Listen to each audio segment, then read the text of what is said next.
Ang Sodoma at Gomora ay dalawang lungsod na binanggit sa Biblia na matatagpuan malapit sa tinitirhan ng patriarkang si Abraham.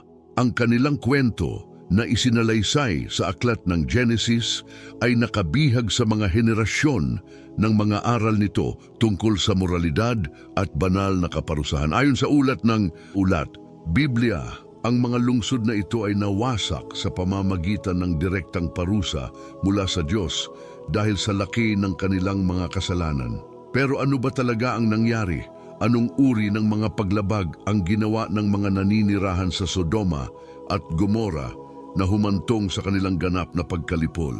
Sige, mahal na tagapakinig, sa video na ito sasagutin namin ang lahat ng mga tanong na ito. Samahan kami sa kamangha-manghang paglalakbay na ito sa mga sagradong kasulatan at sama-sama nating tuklasin ang totoong kwento ng Sodoma at Gomora.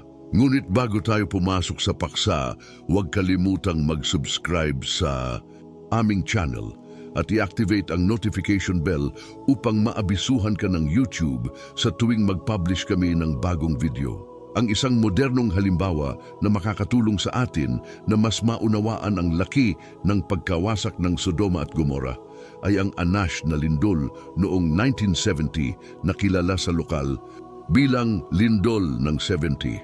Naganap ang lindol na ito noong linggo, Mayo 31, 1970, alas 3:23 ng hapon at umabot sa magnitude na 7.9 sa moment magnitude scale. Ang pagkawasak ay nakapipinsala at ang mga apektadong lungsod sa baybayin at kabundukan ng Peru ay nakaranas ng napakalaking pagkalugi ng tao at material. Sa parehong ugat, ang pagkawasak ng Sodoma at Gomora ay inilarawan sa Biblia bilang isang apoteotic na sakuna kung saan ang lungsod ay ganap na nawasak ng apoy at asupre na ipinadala mula sa langit. Ang parehong mga pangyayari, bagamat magkaiba ang kalikasan, ay nagpapakita sa atin ng hindi mapigilang kapangyarihan ng isang mapanirang puwersa na dumarating bilang kaparusahan sa kasamaan at kasalanan. Ang laki ng pagkawasak sa Sodoma at Gomora, ayon sa ulat ng Biblia, ay maihahalin tulad sa pakiramdam ng gulat at kaguluhan na naranasan ng mga naninirahan sa panahon ng malalaking sakuna gaya ng lindol sa Anash noong 1970. Sa lindol na yon na may puwersa ng 7.9 sa magnitude scale, milyon-milyong tao sa Peru ang nakadama ng takot habang yumanig ang lupa. Ang tindi nito ay tumataas sa bawat segundong lumilipas. Ang mga tao ay tumakas sa kawalan ng pag-asa, naghahanap ng kanlungan sa mga bukas na lugar, tulad ng mga naninirahan sa Sodoma na sa kanilang desperasyon ay sumigaw ng tulong. Inilalarawan ng Biblia kung paano sinabihan sila ng mga anghel na isinugo upang balaan si Lot at ang kanyang pamilya na tumakas kaagad dahil ang parusa ng Diyos ay nagpapatuloy na. Ang lungsod ay nasa bingit ng hindi na mababawi na pagkawasak kung paanong ang mga nakaligtas sa lindol noong 1970 ay humarap sa ganap na pagkawasak. Sa wakas, nang ang pagkawasak ng Sodoma at Gomora ay naganap, ang laki ng banal na kaparusahan ay lubhang mapangwasak anupat walang may iwan na nakatayo. Kung paanong ang lindol sa Anash noong 1970 ay nag-iwan ng isang serye ng mga trahedya pagkatapos nito, sa Sodoma at Gomora ay napipintong kaparusahan. Ang lungsod, maunlad at puno ng buhay ay nawasak ng apoy at asupre na ipinadala mula sa langit tulad ng baha na bumaba mula sa maniyebe na huwaskaran at inilibing ang lungsod ng yungay. Inilalarawan ng biblikal na salaysay kung paano walang awang natupok ang lungsod at ang iilan lamang na nakaligtas, na nakatakas, tulad ni Lot at ng kanyang pamilya, ang nakatakas tungo sa kaligtasan. Ngunit ang pagkawasak ng Sodoma at Gomora ay hindi na maibabalik, tulad ng mga lungsod na inilibing ng baha noong 1970, kung saan walang natira kundi mga guho at alaala ng dati. Sa trahedya ng Sodoma, tulad ng sa yungay, ang pagkawasak ay ganap at ang kaligtasan ay isang himala. Sa kaso ng Sodoma at Gomora, ang moral na katiwalian ay napakalalim na ang lungsod ay naging simbolo ng kasalanan at kabuktutan. Tulad ng yungay na kilala sa kasaganaan nito, ngunit gayon din sa idolatriya at kasalanan, ang mga lungsod ng Sodoma at Gomora ay puno ng katiwalian. Ayon sa patotoo ng marami, ipinagmalaki ng mga tao sa mga lungsod na ito ang kanilang kayamanan at kapangyarihan.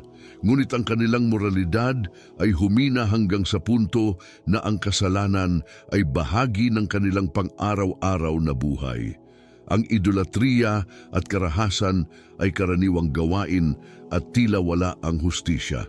Sa mga banal na kasulatan, makikita natin kung gaano kalaki ang kabuktutan, kaya nagpasya ang Diyos na mamagitan, winasak ang dalawang lungsod upang wakasan ang kanilang kasamaan. Katulad nito, sa ilang mga tradisyon, ang lungsod ng yungay ay binanggit na may marka ng idolatriya at ang trahedya na naganap doon ay binibigyang kahulugan bilang isang uri ng banal na babala, bagaman ang Diyos lamang ang nakakaalam ng tunay na dahilan ng pagkawasak nito. Ang lahat ng ito ay humahantong sa atin na pagnilayan ang posibilidad na ang lungsod ng yungay ay naging biktima ng banal na paghatol, katulad ng dinanas ng mga lungsod ng Sodoma at Gomora. Ang kwento ng dalawang lungsod na ito na makikita sa aklat ng Genesis ay isa sa mga pinakakilala at pinakakontrobersyal na kwento sa Biblia. Bagaman hindi alam ng may katiyakan kung sino ang nagtatag ng Sodoma at Gomora, pinaniniwalaan na sila ay itinatag ng mga Kanaanita o ng mga Amorite, mga taong, ayon sa Biblia, ay kilala sa kanilang kabuktutan at pagtanggi sa banal na moralidad. Ang kwento sa Biblia ay nagsasabi sa atin na ang pagkawasak ng dalawang lungsod ay resulta ng banal na kaparusahan dahil sa tindi ng kanilang mga kasalanan. Ang kwentong ito ay nagtiis sa paglipas ng mga siglo at ginamit bilang babala tungkol sa mga kahihinatnan ng kasalanan at pagsuway sa batas ng Diyos. Katulad ng mga kalunos-lunos na pangyayari na naganap sa yungay na binibigyang kahulugan ng ilan bilang isang aral sa moralidad at banal na katarungan. Ipinakikita ng talata ng Genesis ang Diyos bilang isang walang kapantay na hukom na handang parusahan ang kasamaan ng mga lungsod ng Sodoma at Gomora ng ganap na pagkawasak. Mula sa kwentong ito lumitaw ang pananalitang Sodomita na orihinal na tumutukoy sa pangalan ng mga naninirahan sa Sodoma. Gayunpaman sa paglipas ng panahon, ang terminong Sodomite ay nagkaroon ng ibang kahulugan, lalo na sa modernong konteksto, kung saan ito ay ginamit upang ilarawan ang mga lalaking homoseksual. Bagamat ginagamit din ito upang tukuyin ang mga nagsasagawa ng mga kilos na itinuturing na baluktot o immoral sa ilang pamantayang panlipunan at relihiyon. Ang paggamit ng termino ay nag-iiba-iba depende sa ideolohikal na konteksto at ang interpretasyon ng kasaysayan. Ngunit sa lahat ng pagkakataon, ito ay tumutukoy sa biblikal na salaysay na nagpapakita kung paano ang kawalan ng moralidad at ang paglabag sa mga banal na batas ay humantong sa paghatol sa mga lungsod na ito, na ang mga naninirahan ay dumanas ng banal na kaparusahan. Ang Sodoma at Gomora ay bahagi ng 5 lungsod na matatagpuan sa mayamang lambak ng Jordan, isang rehiyon na kilala sa pambihirang kagandahan at kasaganaan nito. Ang lupain ay napakataba at kaakit-akit, anupat inihambing ito sa hardin ni Jehovah at sa mayamang lupain ng Ehipto. Ang kasaganaang ito marahil ang nagudyok kay Lot nang magpasya siyang humiwalay sa kaniyang tiyuhin na si Abraham, na piliin ng tiyak na kapatagan ng Jordan, kung saan matatagpuan ang Sodoma, ang lungsod na pinili niyang tirahan. Ang hitsura ng rehiyon ay napakakaakit-akit na si Lot, tulad ng marami pang iba, ay hindi makalaban sa kagandahan nito. Gayunpaman, ang tila isang pagpapala sa material na eroplano ay malapit ng maihayag na isang bitag ng kamatayan. Basahin natin ang Genesis chapter 10 para mas maunawaan kung paano ginawa ni Lot ang mahalagang desisyong ito. Ang talatang ito mula sa Genesis 13:10-13 ay naglalarawan sa sandali ng si Lot na tumingala ay nadala sa matabang kapatagan ng Jordan. Ito ay isang lugar na napakaganda at mabunga anupat para itong isang makalupang paraiso na maihahambing sa hardin ni Jehova at sa mayamang lupain ng Ehipto. Ang hitsurang ito ng kasaganaan at kagalingan ang nagbunsod kay Lot na gumawa ng desisyon na humiwalay sa kanyang tiyuhin na si Abraham na piniling manirahan sa mga lungsod ng kapatagan simula sa Sodoma. Gayunpaman gaya nang sinasabi sa atin ng huling bahagi ng talata, ang mga naninirahan sa Sodoma ay kilala sa kanilang kasamaan at matinding kasalanan laban sa Diyos. Sa kabila ng kagandahan at kasaganaan ng lupain, ang katiwalian sa moral na naghari sa Sodoma ay napakatindi na. Bagaman maaring pumili si Lot ng isang lugar na tila nangangako, pinili niyang manirahan sa gitna ng isang lungsod na nakalaan sa pagkawasak dahil sa kasamaan nito. Ang pagkakaibang ito sa pagitan ng panlabas na anyo at ang tunay na kalagayang moral ng lungsod ay isa sa pinakamalalim na aral ng kwento ng Sodoma at Gomora. Mga minamahal, hindi pinatalsik ni Abraham si Lot mula sa lupang pangako sa mga naunang talata. Nag-alok lamang siya sa kanya ng pagkakataong pumili na hinihiling sa kanya na tumungo sa hilaga o timog. Binigyan ni Abraham ng kalayaan si Lot na pumili kung ano ang pinakamabuti para sa kanya. Ngunit ang tingin ni Lot ay lumibot sa ibang lugar. Sa halip na piliin ang ipinangako ng Diyos, pinili ni Lot ang isang lupain na, bagaman tila nag-aalok ng material na kasaganaan, ay walang banal na pagpapala. Kaya naman, si Lot ay nagtungo sa isang lupain na katulad ng sa Ehipto, isang lugar na puno ng kayamanan ngunit gayon din ng mga tukso, kung saan ang hitsura ng kagalingan ay kadalasang nagtatago ng panloob na katiwalian.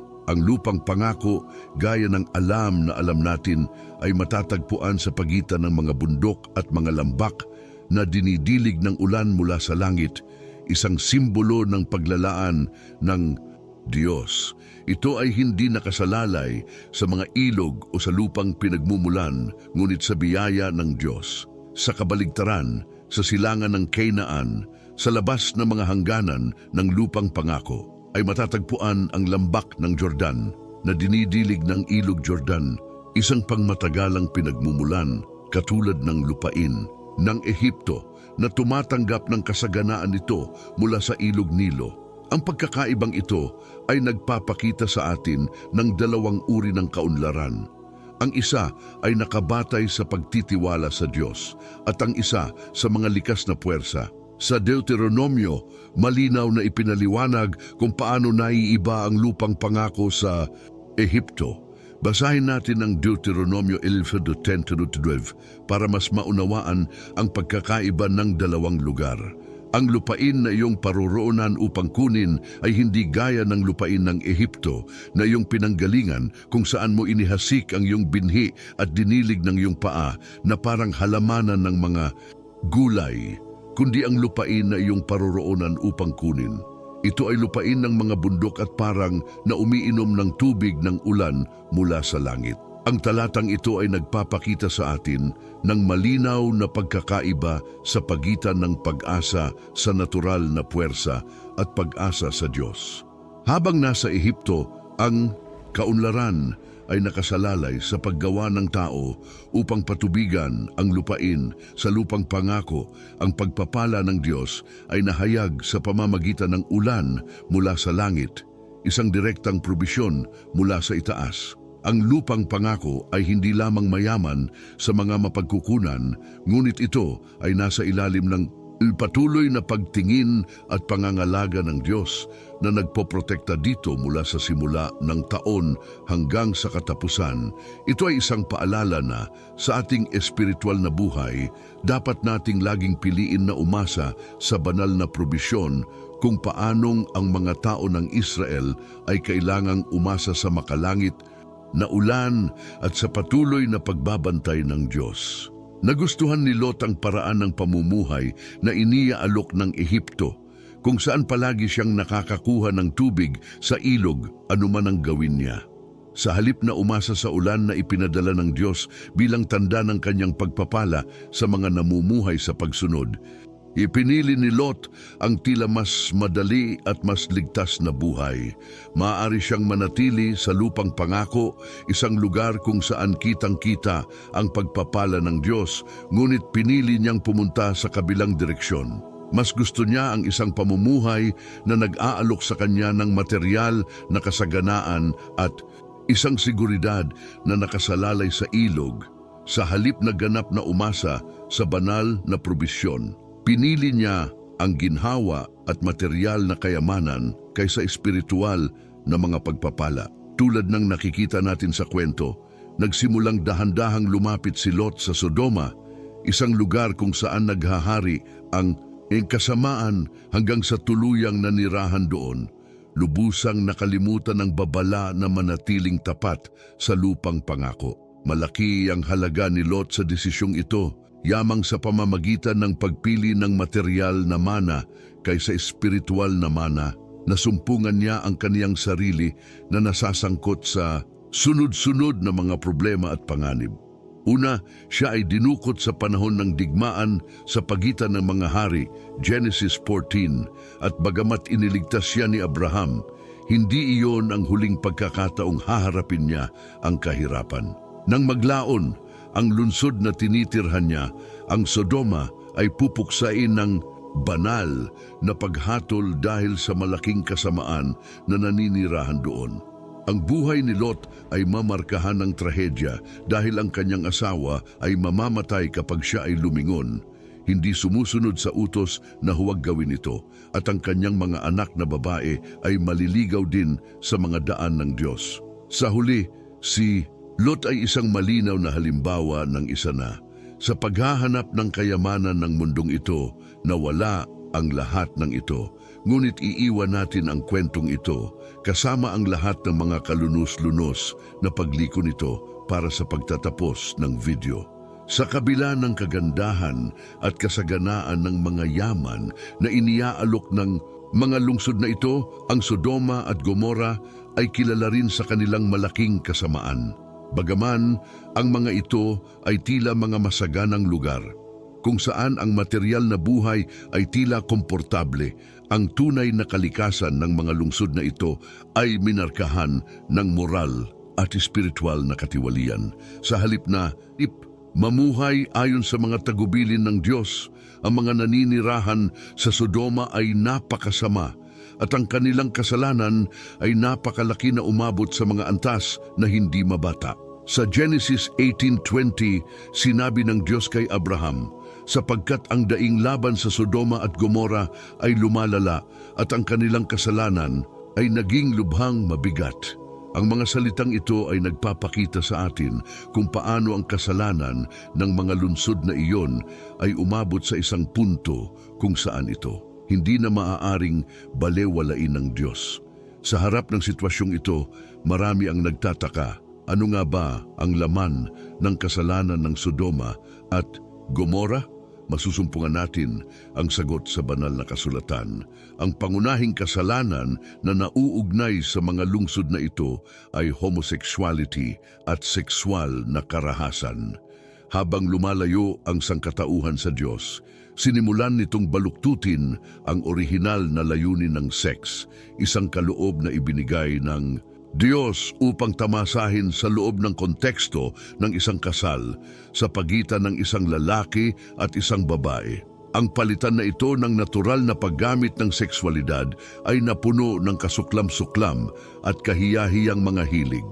Si Apostol Pablo na sumusulat sa mga taga-Roma ay naglalarawan ng ilan sa mga Pag-uugali na sinimulang gawin ng mga tao nang tumalikod sila sa Diyos. Sa Roma Constitution 27, sinabi niya, dahil dito'y ibinigay sila ng Diyos sa mga nakahihiyang pagnanasa, sapagkat kahit ang kanilang mga babae ay binago ang likas na gamit sa laban sa kalikasan, at gayon din naman ang mga lalaki na iniwan ng likas na paggamit ng babae na nagniningas sa kanilang kahalayan sa isa.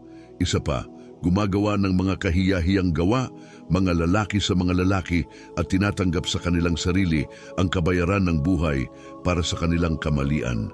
Roma 1:26-27. Ang talatang ito ay isa sa pinakamalinaw na paliwanag ng kasalanan na nangyari sa Sodoma at Gomora.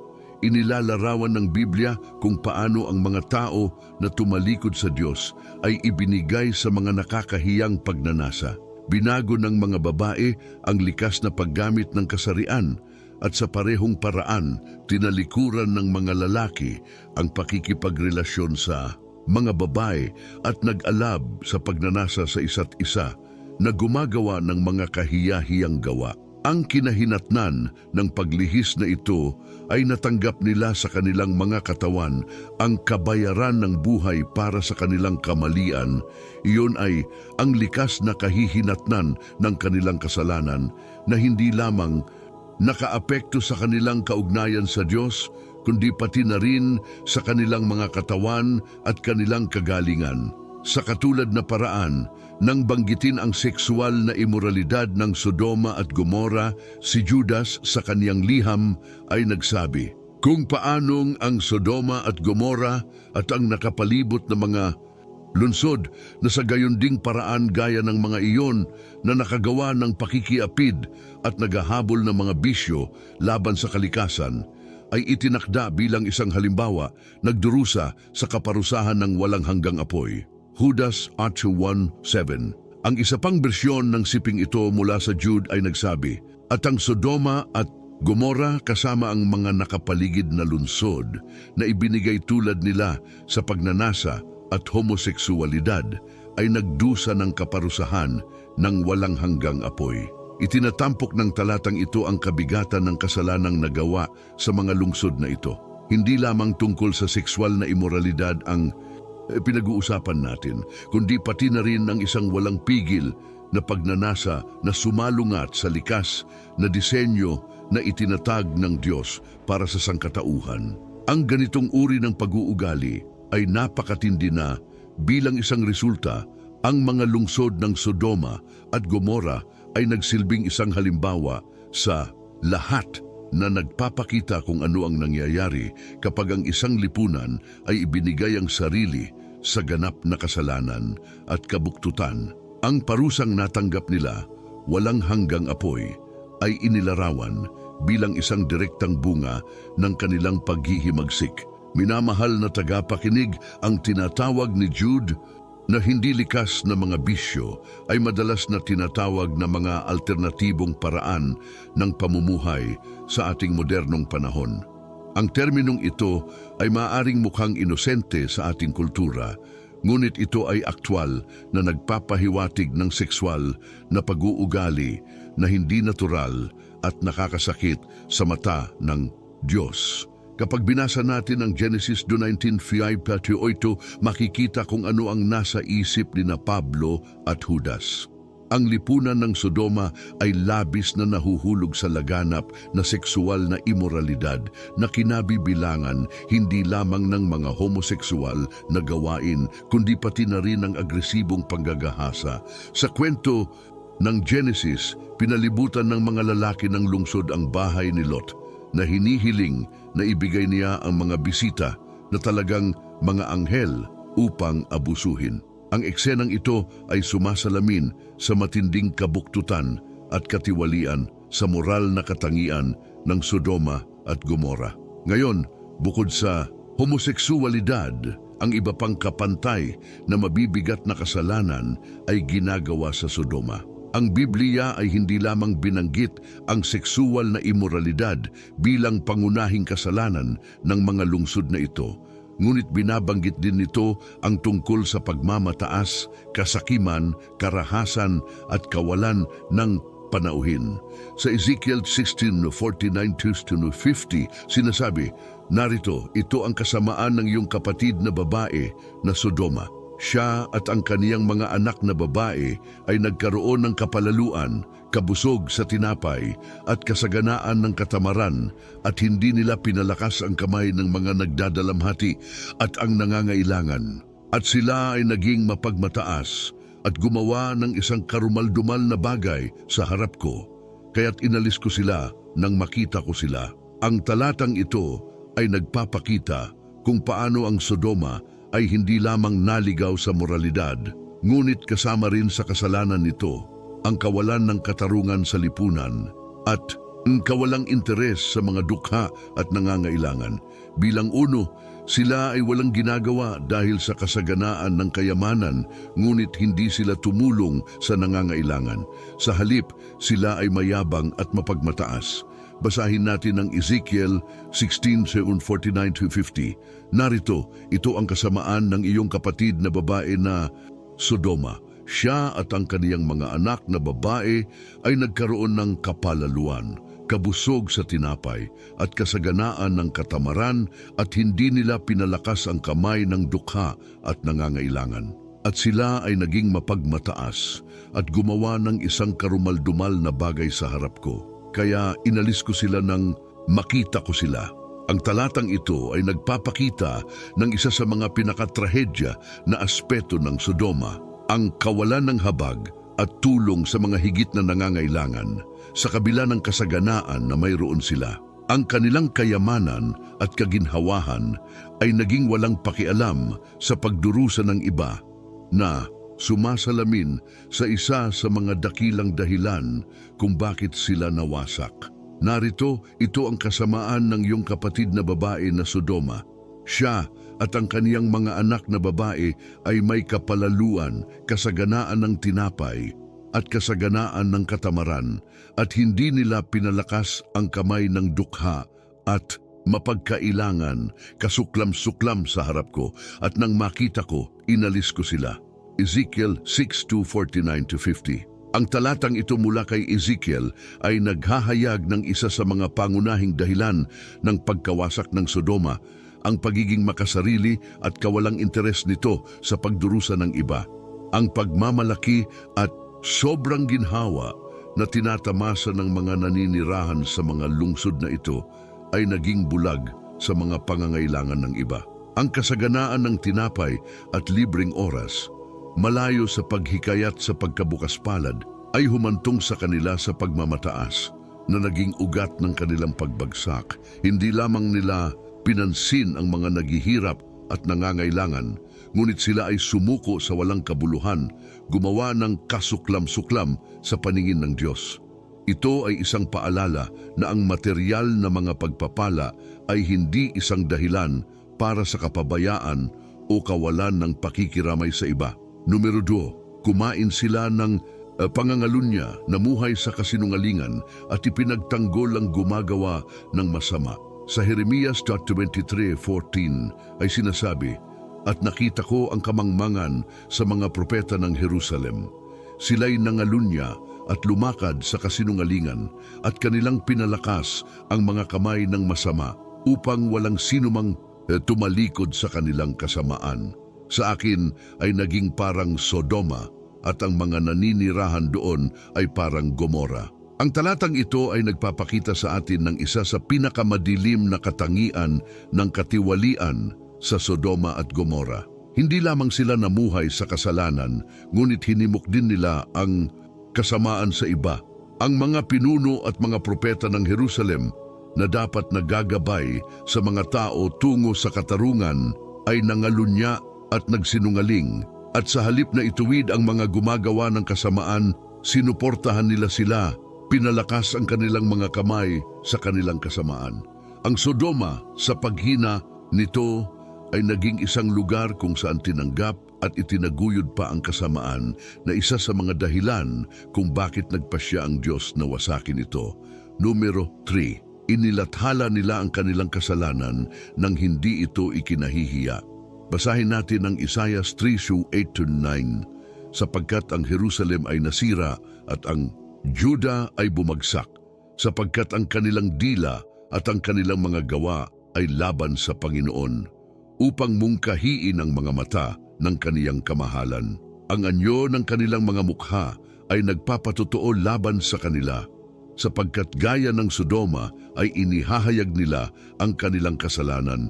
Hindi nila ito ikinukubli sa aba ng kanilang mga kaluluwa, sapagkat sila'y nagbubunton ng kasamaan para sa kanilang sarili. Ang talatang ito ay nagpapakita ng isa sa pinakamalubhang katangian ng kasalanan ng Sodoma. Hindi lamang sila nabuhay sa kasalanan, ngunit ginawa nila ito ng hayagan at walang kahihiyan. Inilathala nila ang kanilang kasamaan nang hindi sinusubukang itago ito, na parang wala silang kamalayan sa kanilang pagkakasala sa Diyos. Katulad nito, ang lipunan ng Sodoma ay umabot sa punto kung saan hindi na nila ikinahihiya ang kanilang pag-uugali, bagkus ay ipinahayag ito sa mundo. Ito ay isang matinding paalala kung paano nagiging normal ang kasalanan, kung kaya't ipinakita ito ng mga tao sa publiko nang walang anumang pakiramdam ng pagkakasala o pagsisisi. Minamahal na tagapakinig, ang mga naninirahan sa Sodoma ay naging napakasamaanupat nang si Abraham ay namagitan sa Diyos para sa lungsod na yon, wala kahit beso matuwid na tao ang matagpuan sa kanila. Sa Genesis 18:32, tinanong ni Abraham ang Diyos, "Huwag kang magalit, Panginoon, kung magsasalita pa ako ng isang beses, paano kung 10 matuwid na tao ang masumpungan doon?" Tumugon ng Diyos na hindi niya sisirain ang lungsod dahil sa pagmamahal ng 10 matuwid na tao. Gayunpaman, kahit 10 matuwid na tao ay hindi matagpuan sa buong lungsod. Ang kawalan ng hustisya at katuwiran ay nagpapakita ng matinding antas ng katiwalian na sumalakay sa Sodoma. Ang lungsod ay hindi nakilala lamang sa kasalanan nito, ngunit naging isang lugar na kung saan ang kabutihan at katuwiran ay halos ganap na nawala. Gaya ng mababasa natin sa mga bersikulo 28 hanggang 32 ng Kabanata 10 ng Genesis. Binawasan ni Abraham ang bilang ng mga matuwid mula sa 50, sunod-sunod na naging 45, 40, 30, 20 at sa wakas ay 10. At narito ang tanong, bakit hindi ipinagpatuloy ni Abraham ang pagtatanong sa ibabaten? Posibleng hindi siya nangahas, marahil ay nag-aalinlangan siya kung talagang naligaw si Lot, at labis itong nag-alala sa kanya anupat nagpasya siyang huwag ituloy ang pagtatanong. Tiyak kung iginiit niya hanggang sa buntong magtanong kung wawasakin ba ng Diyos ang lungsod kung mayroon lamang isang matuwid na tao sa loob nito, sasagutin siya ng Diyos. Kung may isang taong matuwid sa lungsod, aalisin ko siya sa labas. Ang lungsod, sapagkat hindi ko lilipulin ang isang taong matuwid kasama ng lungsod na iyon. Ang dahilan kung bakit huminto si Abraham sa pamamagitan ay ang takot na sa kanyang puso, alam na niya na ang kasamaan ng lungsod ay napakalaki na kahit isang matuwid na tao ay hindi maaaring naroroon ng hindi maaapektuhan. Paano natin malalaman na ganito ang tutugon ng Diyos dahil ganun talaga ang nangyari? Dahil sa mga pagdududa ni Abraham, lumalabas na mayroong isang matuwid na tao sa lungsod at kilala siya ng Diyos. Ito ay si Lot. Si Apostol Pedro, sa kaniyang ikalawang liham, ay sumulat na si Lot ay nagbabagabag sa kaniyang matuwid na kaluluwa araw-araw, na nakikita at naririnig ang kanilang masasamang gawa. 2 Pedro 2:8. Sa kabila ng katiwalian ng Sodoma, si Lot ay isang matuwid na tao na bagaman siya ay nabubuhay sa gitna ng isang ganap na tiwaling lipunan, napanatili ang kanyang integridad at ang kanyang pananampalataya sa Diyos. Dahil dito, 2 anghel ang ipinadala sa Sodoma na may layuning iligtas si Lot. Dahil sa kabila ng kanyang kapaligiran, hindi kinalimutan ng Diyos ang taong matuwid na naninirahan doon. Ipinakikita nito sa atin na Kahit na lumaganap ang kasamaan sa buong lungsod, laging alam ng Panginoon kung sino ang kanyang mga tapat at poprotektahan sila. Sa Genesis 19 ay sinasabi, kaya't ang dalawang anghel ay naparoon sa Sodoma ng gabi at si Lot ay nakaupo sa pintuan ng Sodoma. Pagkakita sa kanila, si Lot ay tumindig upang salubungin sila at yumukod sa lupa at nagsabi, ngayon, mga Panginoon ko, isinasamo ko sa inyo, magsiparito kayo sa bahay ng inyong lingkod at magpahinga at aking huhugasan ang inyong mga paa at sa umaga ay kayo'y bumangon ka at sumunod sa iyong landas. Sumagot sila, hindi, mananatili kami sa kalye ngayong gabi. Ngunit siya ay nagpumilit ng husto sa kanila at sila'y sumama sa kanya at pumasok sa kanyang bahay. Pinaghandaan sila ni Lot ng isang piging, nagluto ng tinapay na walang lebadura at kumain sila. Ang talatang ito ay sumasalamin sa mabuting pakikitungo at banal na puso ni Lot na sa kabila ng napapaligiran ng kasalanan at katiwalian ng kanyang lungsod ay nagpapanatili pa rin ng lakas ng loob na magpakita ng kabaitan at sumunod sa mga simulain ng Diyos. Si Lot, tulad ni Abraham, ay isang taong may pananampalataya na kahit na sa kanyang mahirap na sitwasyon ay ginawa ang kanyang makakaya upang sundin kung ano ang itinuturing niyang tama. Mga minamahal, nakita natin na nang dumating ang mga anghel sa Sodoma, si Lot ay nakaupo sa pintuan ng lungsod. Ang mga gumawa nito ay humawak ng pampublikong katungkulan ng mga hukom. Nilinaw nito sa atin na hindi lamang nanirahan si Lot sa komunidad na iyon, kundi pati na rin sa pagpasok sa karera ng hudisyal, isinama niya ang buhay pampubliko at pampolitika. Nagulat din tayo sa mapagpatuloy na saloobin ni Lot kapag nag-aalok ng matutuluyan sa kanyang bahay sa mga manlalakbay. Normal lang na kailangan niyang maghugas ng paa na naglakbay sa maalikabok na kalsadang iyon mula sa kapatagan ng Mamre hanggang sa Sodoma na may mga sandalyas na tipikal noong panahong iyon. Bilang karagdagan sa kaginhawaan na ipinahiwatig ng kilos na ito ay isang paraan ng pagpapahayag at pag-aalok ng mabuting pakikitungo sa mga bisita. Ang pagkilos ng kabaitan na ito ay higit na namumukod-tangi kung isasaalang-alang ang konteksto kung saan siya nabuhay, napapaligiran ng katiwalian at perwisyo at nagpapakita kung paano pinanatili ni Lot ang kanyang integridad sa kabila ng imoralidad na nakapaligid sa kanya. Sa una, ang mga manlalakbay upang hindi maging sanhi ng abala ay nag-aatubili na tanggapin ang imbitasyon at iminungkahi na magpalipas ng gabi sa mga lansangan o sa plaza.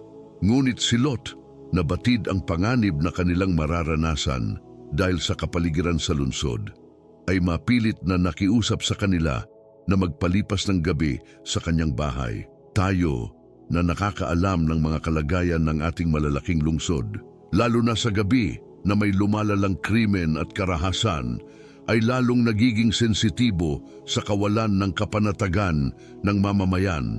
Sa maraming lugar sa buong mundo, ang panganib ng paglalakad sa mga lansangan sa hating gabi ay kapansin-pansin at ang mga alalahanin tungkol sa kaligtasan ay nagiging prioridad para sa mga nakikipagsapalaran sa labas ng tahanan. Sa katulad na paraan, alam ni Lot na ang lungsod ng Sodoma ay hindi ligtas at ayaw niyang maranasan ng mga bisita ang bunga ng laganap na kasamaan na namamayani doon. Kaya naman, ginawa niya ang lahat para protektahan sila, batid na ang lungsod ay malapit ng humarap sa paghatol ng Diyos. Ipagpatuloy natin ang kwento sa Biblia, ngunit bago sila humiga ang mga lalaki ng lungsod, ang mga lalaki ng Sodoma, ang buong bayan na magkakasama mula sa pinakabata hanggang sa pinakamatanda ay pinalibutan ng bahay at tinawag nila si Lot at sinabi sa kanya, "Nasaan ang mga lalaking pumunta sa iyo ngayong gabi upang makilala namin sila?" Pagkatapos ay lumabas si Lot sa kanila sa pintuan at isinara ang pinto sa likuran niya at sinabi, Isinasamo ko sa inyo, aking mga kapatid, huwag mong gawin ang ganong bagay. Narito mayroon akong 2 anak na babae na hindi pa nakakakilala ng lalaki. Sa talatang ito, nakikita natin ang isang gawa ng matinding kabuktutan. Ang mga lalaki ng Sodoma na hindi nahihiya ay nagpapakita ng kanilang sarili bilang isang pulutong na nakapalibot sa bahay ni Lot, na humihiling na ibigay niya ang mga bisita upang sila ay abusuhin ng sexual. Ang salitang alam sa kontekstong ito ay tumutukoy sa isang sexual na gawain na bahagi ng kabigatan ng sitwasyon. Si Lot, sa desperadong pagtatangka na protektahan ang mga anghel na nasa ilalim ng kanyang bubong, ay inalok ang kanyang mga anak na babae sa isang kalunos-lunos na kilos na bagaman hindi natin maintindihan ngayon, ay sumasalamin sa desperasyon ni Lot sa harap ng napipintong panganib. Ngunit sumagot sila, umalis ka roon, at idinagdag nila, ang dayuhang ito ay naparito upang manirahan sa gitna natin at magiging isang hukom. Ngayon mas marami kaming gagawing masama sa iyo kaysa sa kanila. At kanilang ginawa ang malaking karahasan sa lalaking si Lot at lumapit upang sirain ang pinto. Ang sandaling ito ay sumasalamin sa kumpletong pagkabulok ng moral ng lipunan ng Sodoma. Ang pulutong ay hindi lamang tinatanggihan ang alok ni Lot, ngunit marahas ding pinagbantaan siya na nagpapahayag ng kanilang galit na ang isang estranghero ay naninirahan sa gitna nila at nangahas na gumamit ng paghatol. Ang puot kay Lot ay lalong nagiging agresibo hanggang sa puntong sinisikap niyang sirain ang pinto ng kanyang bahay upang kunin ang gusto nila sa pamamagitan ng puwersa. Ang reaksyong ito ay nagpapakita ng malalim na perwisyo at pagtanggi sa katarungan at kaayusan, kung saan ang mga halaga ay binabaligtad at kung ano ang mabuti ay inaatake. Ang mga naninirahan sa Sodoma ay nagpakita ng matinding kabuktutan sa pamamagitan ng pagtatangkang abusuhin ang 2 bisita na kumilos sa isang kasuklam-suklam at labis na paraan. Ito ay hindi lamang isang gawa ng pagnanasa, ngunit isang malinaw na tanda ng moral na katiwalian na katangian ng lungsod na iyon. Si Lot, nang makita ang paparating na karahasan, ay nakiusap sa kanila, isinasamo ko sa inyo mga kapatid, huwag kayong gumawa ng gayong kasamaan. Ito ay isang masakit na problema para kay Lot na alam na ang mga pagpapahalagang pinanghahawakan niya ay ganap na iba sa mga tao ng Sodoma.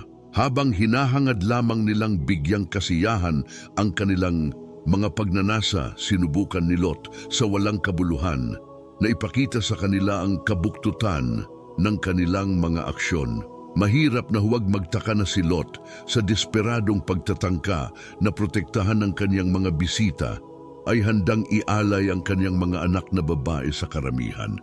Ang panukalang ito ay mahirap bigyang katwiran at nakakagulat sa sinumang mambabasa.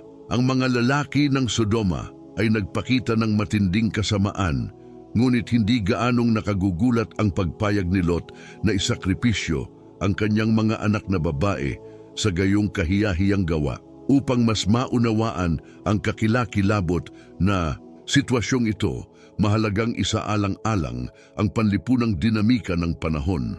Sa daigdig bago ang Kristiyano, ang mga babae ay nasa mas mababang posisyon habang ang mga bisita ay nagtamasa ng mas mataas na antas ng paggalang at proteksyon.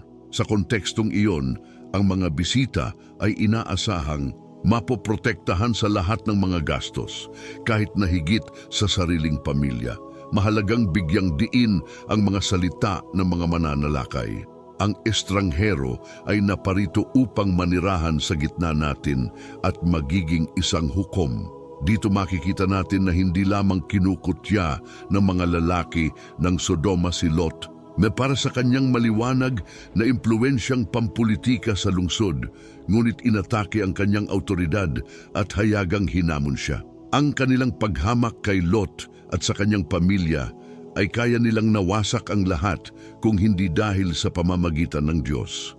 Binulag ng mga anghel sa pamamagitan ng kanilang supernatural na kapangyarihan ang di mapigil na mandurumog, at sa ganitong paraan natigil ang pagbabanta laban kay Lot at sa kanyang pamilya. Ang pisikal na pagkabulag na ito ng mga mananalakay ay simbolo rin ng kanilang espiritual na pagkabulag. Bagamat ang kanilang mga mata ay pisikal na nabulag, ang kanilang puso ay ganap ng tumigas at bulag sa katotohanan at katarungan ng Diyos.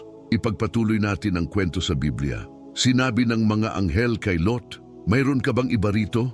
Ilabas mo ang iyong mga anak na lalaki, ang iyong mga anak na babae, ang lahat ng mayroon ka sa lunsod mula sa lugar na ito, sapagkat wawasakin natin ang lunsod na ito, yamang lumakas ang sigaw laban dito sa harap ng Panginoon."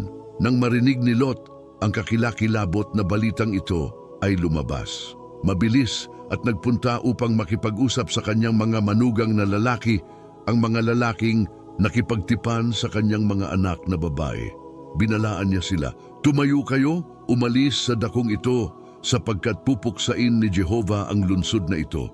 Gayunpaman, para sa kanyang mga manugang, tila nagbibiro si Lot dahil hindi nila siniseryoso ang kanyang babala.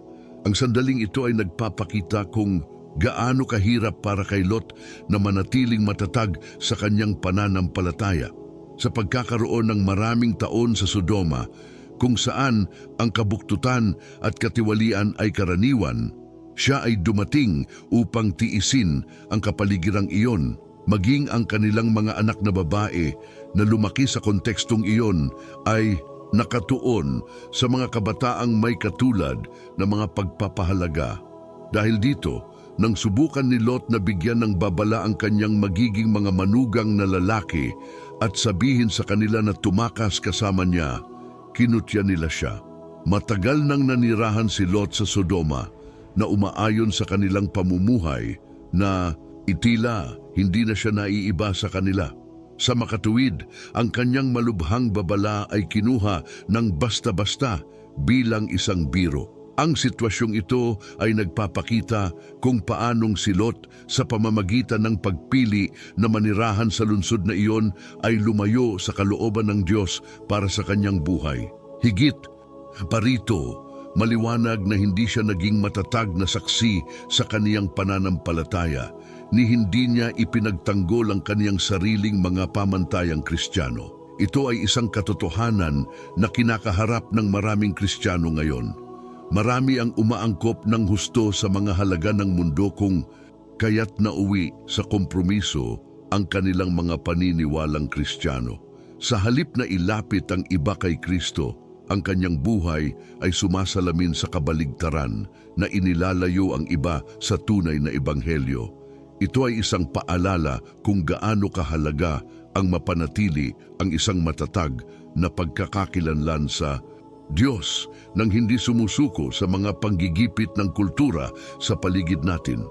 At nang magbukang liwayway, hinimok ng mga anghel si Lot na bumangon na sinasabi, "Bumangon ka, isama mo ang iyong asawa at ang iyong dalawang anak na babae na narito upang hindi ka mapahamak sa kaparusahan ng bayan." Si Lot, na nag-aalangan pa, ay hindi kumilos ng mabilis gaya ng inaasahan sa gayong seryosong sitwasyon.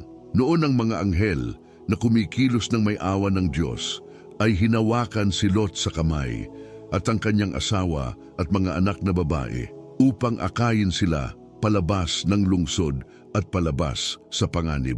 Itinatampok ng banal na interbensyon na ito ang isang bagay na mahalaga.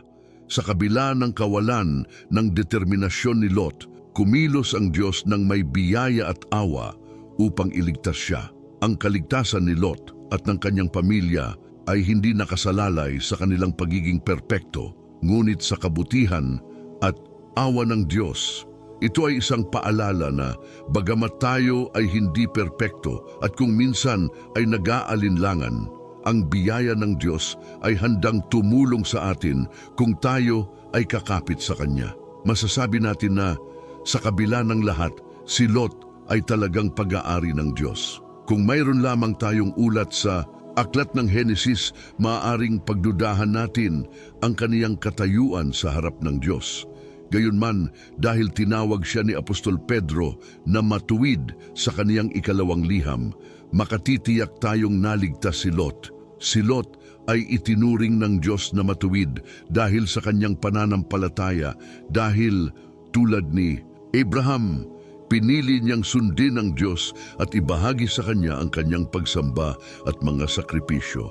Sa makatuwid, sa kanyang dakilang awa, iniligtas ng Diyos si Lot at ang kanyang pamilya. Bagamat siya ay naniwala sa salita ng Diyos, hindi natin maaaring baliwalain na ang kanyang sitwasyon sa personal at pamilya ay puno ng mga paghihirap. Si Lot na nahuli sa mga kaigtingan ng pamumuhay sa isang lungsod na puno ng kasalanan, nag-alinlangan, nagtagal at nag-alinlangan ng labis anupat, kinailangan siyang pilitin ng mga anghel palabas ng lungsod. At maging sa labas ng lungsod ng utusan, siya ng mga anghel na tumakas at huwag lumingon. Hindi maiwasan ni Lot na mag-alinlangan. Nadama niya na ang pagtakas sa bundok ay isang mahirap na gawain, at sa halip ay humiling na sumilong sa isang kalapit na maliit na bayan, ang Zoar. Ito ay nagpapakita kung paano sa kabila ng panghihimasok ng Diyos, si Lot ay nagkaroon pa rin ng panloob na pakikibaka at personal na takot na naging dahilan upang siya ay mag-alinlangan. Waring halos hindi maisip na ang isang maliit na lungsod na napakalapit sa Sodoma at Gomora ay maaaring makatakas sa masamang impluensya ng malalaking lungsod na iyon. Ang moral na kasamaan ng Sodoma at Gomora ay napakalalim na mahirap isipin na ang isang kalapit na lugar ay hindi naranasan ng parehong pagkabulok. Sa makatuwid, ang kahilingan ni Lot na sumilong sa Zoar ay hindi ang perpektong solusyon. Gayunpaman, sa kabila ng hindi ito ang pinakamahusay na pagpipilian, ipinagkaloob ng Diyos ang kanyang kahilingan na nagpapahintulot sa kanya na pumunta sa maliit na lungsod na iyon. Ang banal na pahintulot na ito ay nagpapakita ng pagtitiis at awa ng Diyos. Ngunit ito rin ay naghahayag ng isang mahalagang katotohanan, ang kakulangan ni Lot ng ganap na pagsunod sa mga tagubiling ibinigay. Bagaman nakatakas siya sa pagkawasak ng Sodoma, ang kaniyang kahilingang manatili sa Zoar ay nagpapakita na ang kaniyang espiritual na katapatan ay nakompromiso. Hindi pa lubusang natapos ni Lot ang paglipad patungo sa kanlungan na ipinahiwatig ng Diyos sa kanya, na nagpapahiwatig na marami pa siyang dapat matutunan. Ang saloobing ito ng hindi lubusang pagsunod sa mga daan ng Diyos ay magpapaharap sa kaniya ng mas maraming problema sa hinaharap. Nang dumating si Lot sa Zoar na nagsimulang sumikat ang araw, nagsimulang matupad ang ipinropesya, ang paghatol ng Diyos sa Sodoma at Gomora. Gaya ng nasabi na, nagpaulan si Jehova ng asupre at apoy mula sa langit, anupat lubusang winasak ang mga lunsod na iyon at ang nakapalibot na kapatagan, kasama ang lahat ng naninirahan doon at ang lahat ng naroon. Ang pagkawasak na ito ay hindi lamang isang pisikal na sakuna, kundi isang malinaw na halimbawa ng banal na paghatol, naganap at walang awa para sa mga lungsod ng malaking kasamaan. Gayunpaman, sa sandaling nagsimulang isagawa ang paglilitis, may kakaibang nangyari. Ang asawa ni Lot, sa kabila ng mga babala, ay lumingon sa likod, at sa sandaling iyon siya ay naging haligi ng asin. Ang gawaing ito ng pagsuway ay isang simbolo ng kanyang pagkakalakip sa mundo at ang kanyang kawalan ng pananampalataya sa pangako ng Diyos. Ayon sa anghel, hindi darating ang paghuhukom hanggat hindi ligtas si Lot at ang kanyang pamilya sa Zoar, kaya tinitiyak na matutupad ang pangako ng Diyos kay Abraham. Sa sandaling si Lot at ang kanyang pamilya ay dinala sa kaligtasan, ang paghatol ay natapos. Apoy at asupre ay nahulog mula sa langit, at ang mga lungsod ay nawasak. Sa kabila ng awa ng Diyos kay Lot, ang paghatol sa Sodoma at Gomora ay Malinaw at pangwakas sa sandaling napatunayan ng Diyos ang kasamaan ng mga lungsod na iyon at nagbigay ng isang matuwid na patotoo sa pamamagitan ng buhay ni Lot. Ngayon maraming tao ang naniniwala na ang mga sinaunang lungsod ng Sodoma at Gomora ay matatagpuan sa ilalim ng patay na dagat na magiging isang patotoo sa ganap na pagkawasak at paghatol ng Diyos. Gayunpaman, sa kabila ng geograpikal na katibayan, ang pagkawasak ng mga lungsod na ito ay nananatiling isang nakagigimbal na paalala ng banal na katarungan na hindi lamang nagpaparusa sa kasamaan kundi nagliligtas din sa mga matuwid. Bago ang pagkawasak nito, ang lugar sa paligid ng Sodoma ay napakaganda at produktibo, anupat inilarawan ito na bilang ang hardin ng Panginoon, isang mataba at luntiang rehiyon na katulad ng paraiso na mga hardin noon. Gayunpaman, sa kabila ng likas na pribilehiyong ito, nabigo ang kagandahan ng rehiyon na baguhin ang puso ng mga naninirahan dito. Sa kabaligtaran, ang kanilang kasaganaan ay humantong sa kanila sa kapahamakan. Ang kaibahan sa pagitan ng kagandahan at katiwalian ay nakapagpapaalaala sa lungsod ng Yungay sa Peru na bago ang mapangwasak na lindol noong 1970 ay isa ring maunlad at magandang lungsod, ngunit nasa lanta ng isang natural na trahedya na nagpakita ng kahinaan ng tila hindi masusugatan. Ang mga tao ng Sodoma at Gomora ay nasaksihan ang kadakilaan ng banal na biyaya at awa, higit pa kaysa sa ibang rehiyon noong panahong iyon. Sila ay naingatan mula sa pagkawasak salamat sa pamamagitan ni Abraham na pinili ng Diyos upang mamagitan para sa kanila. Higit pa rito, mayroon silang patotoo ni Melkisedek, ang saserdoting hari na kumakatawan sa kaugnayan ng Diyos at ng mga tao, at nakita nila ang halimbawa ng pananampalataya at pagsunod ni Abraham. Sila ay biniyayaan ng magagandang pagkakataon at ng malinaw na mga palatandaan ng pangangalaga at proteksyon ng Diyos. Gayunpaman, sa kabila ng lahat ng pagpapakita ng banal na pag-ibig na ito, nagpasya silang tanggihan ang lahat ng inialok sa kanila ng Diyos. Nakita rin natin na lumingon ang asawa ni Lot sa likuran niya at naging haliging asin. Bakit niya ginawa ito? Parang doble ang sagot. Una sa lahat, sa tingin ko ay ayaw niyang umalis sa Sodom dahil mahal niya ito. Oo nga, mahal din niya si Lot, ngunit may mga bagay sa lungsod na yon na labis niyang ikinabit, material na mga bagay, alaala at buhay na matagal na niyang alam. Ang kanyang katawan ay umalis sa lungsod, ngunit ang kanyang puso ay nanatili doon, nakulong sa buhay na kanyang nakilala. Ang saloobing ito ay isang aral para sa atin. Posibleng magkaroon ng hating puso kung saan, bagamat ipinapahayag natin ang isang relasyon sa Diyos, may mga salik o kalakip na naghihiwalay sa atin sa tunay na pakikipag-isa sa Kanya.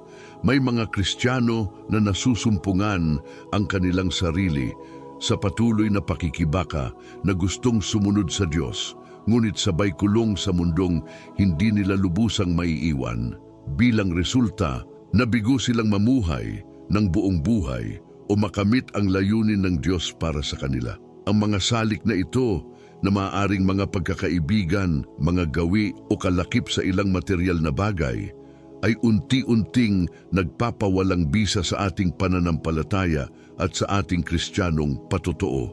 Itinuturo sa atin ng Biblia na nang walang pananampalataya, nang walang palagi ang pakikipag-ugnayan sa Diyos at nang hindi sumusunod sa Kanyang salita, ang ating espiritual na buhay ay mawawala.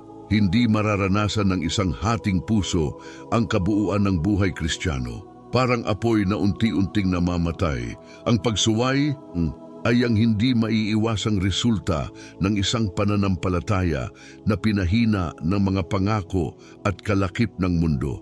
Kung paanong hindi napigilan ng asawa ni Lot ang tuksong lumingon sa nakaraan, marami sa atin, kapag hindi pa natin lubos na naibibigay ang ating mga puso sa Diyos, patuloy na tumitingin sa nakaraan, sa kung ano ang ating iniwan at na humahadlang sa atin na sumulong sa banal, layunin na mayroon siya para sa atin. Pangalawa, isa pang dahilan kung bakit lumingon ang asawa ni Lot ay dahil hindi siya naniniwala sa Diyos at hindi siniseryoso ang mga tagubiling ibinigay ng Diyos. Hindi sila dapat tumigil o lumingon. Si Lot ay naniwala sa Diyos at sumunod, ngunit ang kanyang asawa ay hindi. Nanatili siya roon, namamatay sa lahat ng mga bagay na hindi niya maalis.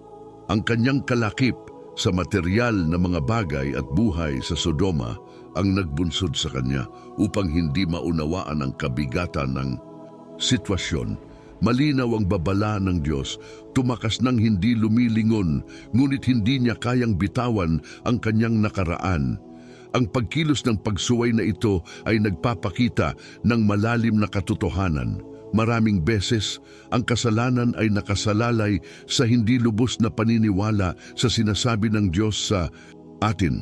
Ang kawalan ng pananampalataya sa mga pangako ng Diyos ay maaaring maging dahilan upang tayo ay kumapit sa mga bagay na sumisira sa atin, nang hindi nalalaman ang kaligtasan na iniaalok sa atin. At si Abraham ay umahon sa kinaumagahan sa dako kung saan siya nakatayo sa harap ng Panginoon at tumingin sa dakong Sodoma at Gomora at sa buong lupain ng kapatagang yaon. Tumingin siya at narito, umuusbong ang usok mula sa lupa na parang usok mula sa isang hurno. Ang larawang ipinakita sa atin ng talatang ito ay makapangyarihan at dramatiko. Si Abraham, mula sa kanyang mataas na punto, ay nagmamasid sa paghatol ng Diyos sa mga lungsod na umabot sa taas ng kabuktutan. Ang usok na tumataas mula sa lupa ay isang malinaw na tanda ng kabuuang pagkawasak ng dating isang maunlad na lungsod. Para kay Abraham, malamang na masakit ang pangitaing ito dahil namamagitan siya para sa lungsod, ngunit hindi nakahanap ng sapat na matuwid na tao upang iligtas ito. Ang sandaling ito ay nagpapaalala sa atin ng kalubhaan ng paghatol ng Diyos sa kasalanan, ngunit pati na rin ng kanyang perpektong katarungan. Minsan hindi natin lubos na nauunawaan kung bakit nangyayari ang ilang bagay, ngunit dapat tayong magtiwala na kumikilos ang Diyos ayon sa kanyang karunungan at katarungan kahit na nasaktan tayo sa kanyang mga desisyon. Si Abraham, nang makita ang pagkawasak ng Sodoma at Gomora, ay napatunayan kung ano ang ipinahayag sa kanya ng Diyos. Ang pangitaing ito ay upang maging isang paalala sa kanya ng kahalagahan ng paggawa ng mga desisyon batay sa pananampalataya at pangako sa mga banal na plano. Bagaman maaaring may pag-aalinlangan siya, pinahintulutan siya ng kaniyang pananampalataya na kilalanin na mananaig ang katarungan ng Diyos kahit na malubha ang paghatol. Hindi ang tulad ng asawa ni Lot na nadama na nakatali sa nakaraan, si Abraham ay hindi nagdalamhati sa nawala, bagkus ay lubos na nagtiwala sa karunungan at katarungan ng Diyos. Sa ganitong diwa, ang kanyang buhay ay refleksyon ng isang katapatan na hindi nakalakip sa mundo o sa mga tukso nito, ngunit nanatiling matatag sa mga prinsipyo ng pagsunod sa Diyos. Pinili niyang mamuhay ayon sa banal na kalooban, hindi tulad ng mga naninirahan sa mga lungsod na iyon na, dahil sa kanilang kasalanan, ay tinanggihan ang lahat ng kabutihan na ibinigay sa kanila ng Diyos. Tiyak, habang pinagmamasdan ni Abraham ang pagkawasak ng Sodoma at Gomora, naalaala din niya ang pangako ng Diyos na protektahan ang mga matuwid, gaya ng ginawa niya para sa kaniyang pamangkin na si Lot. Tiniyak sa kanya ng Diyos na ililigtas niya ang matuwid mula sa kaparusahan at napalaya si Lot salamat sa banal na awa na iyon. Gayunpaman, hindi naiwasang makita ni Abraham ang kabigatan ng sitwasyon. Ang mga lungsod sa kapatagan ay umabot na sa antas ng katiwalian na ang banal na hustisya ay dapat matupad. Ang kaganapang ito ay magsisilbing paalala sa kanya ng panandalian at mapanirang kalikasan ng mundong kanilang ginagalawan, isang mundo kung saan ang kasamaan at pagkamakasarili ay inuuna kaysa katarungan at habag. Ipinaaalala sa atin ng kaisipang ito ang mga salita ni Apostol Juan sa kaniyang unang liham, Kabanata 2, talata 15. Huwag ninyong ibigin ang sanlibutan ni ang mga bagay na nasa sanlibutan. Ang pag-ibig sa mundo at sa mga kasiyahan nito ay maaaring magdulot sa atin na lumayo sa kalooban ng Diyos. At bagamat naging tapat si Abraham, ang mga trahedya ng Sodoma at Gomora ay naging babala para sa mga matuwid na huwag maakit ng mga tukso ng mundo at manatili matatag sa iyong pagsunod sa Diyos. Ang mga bersikulo 30 hanggang 38 ng Genesis Kabanata 19 ay nagpapakita sa atin kung paano, sa kabila ng pagkaligtas mula sa pagkawasak ng Sodoma, si Lot ay hindi pa rin nakasumpong ng kapayapaan.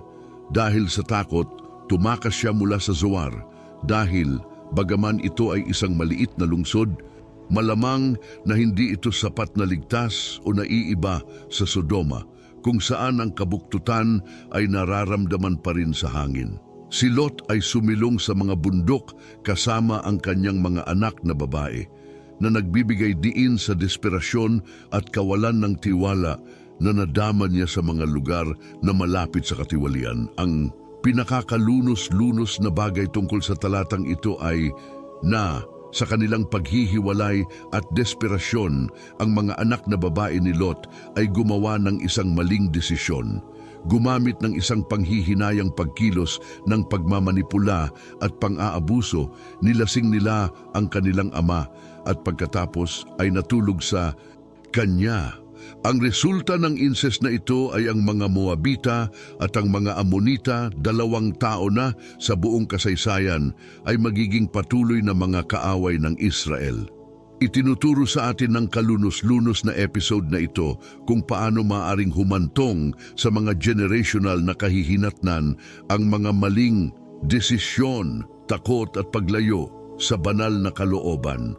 Ang mga Moabita at ang mga Amonita mula noon ay magiging isang palaging banta sa mga inapo ni Abraham na nagpapakita ng pagkawasak at kirot na nabuo kapag ang daan ng Diyos ay tinalikuran. Ang mga desisyon ni Lot ang dahilan ng kanyang pagbagsak. Nawala niya ang lahat ng mayroon siya.